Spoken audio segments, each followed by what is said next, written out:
Hi everyone, it's a wonderful day today and welcome back to our joyful plans.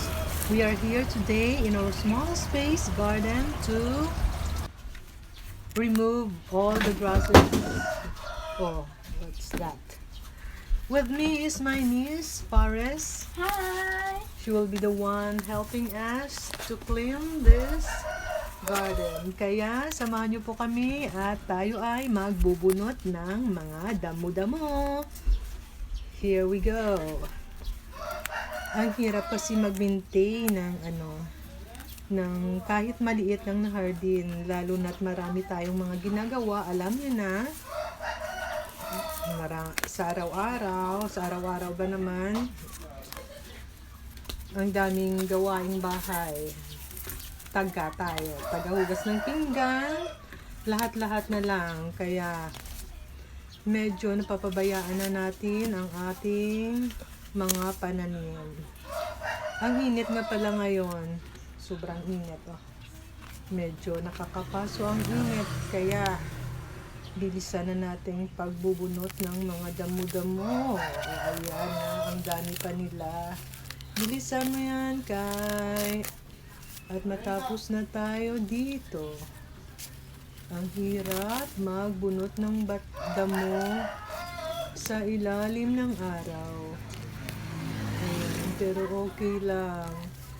This is an update nga pala sa ating ginawang small space aloe vera garden last, I think 2 months ago na. Eto siya. Eto na siya ngayon. Malalaki na at ang ganda ng kanyang mga tubo. O tingnan nyo naman.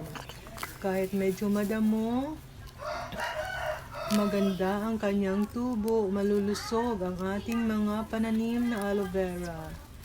Ayan, kailangan lang natin tanggalan ng mga old leaves. Kailangan natin tanggalin ng mga to. Kasi, hindi maganda. Para tumubo lahat ng magaganda ang dahon. Ayan lang siya. Ganyan lang tayo sa pagbubunot. Sige lang, bunot lang ng bunot hanggang sa mawala lahat ng mga damo-damo. Ayan. This is all for now muna, friends. I hope you enjoy bunot-bunot damo with us. Hope to see you next video. I hope you like it. Please don't forget to like and subscribe our channel, Kadua Bell Joyful Plans. And here we go. Ang ganda na. Ayan.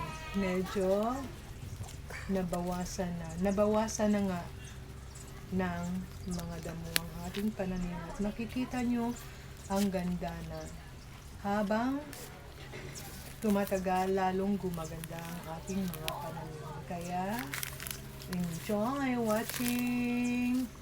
Thank you so much, friends. Thank you for watching our video and I hope you like it. Have a wonderful day, everyone. Ayan na siya. Thank you so much.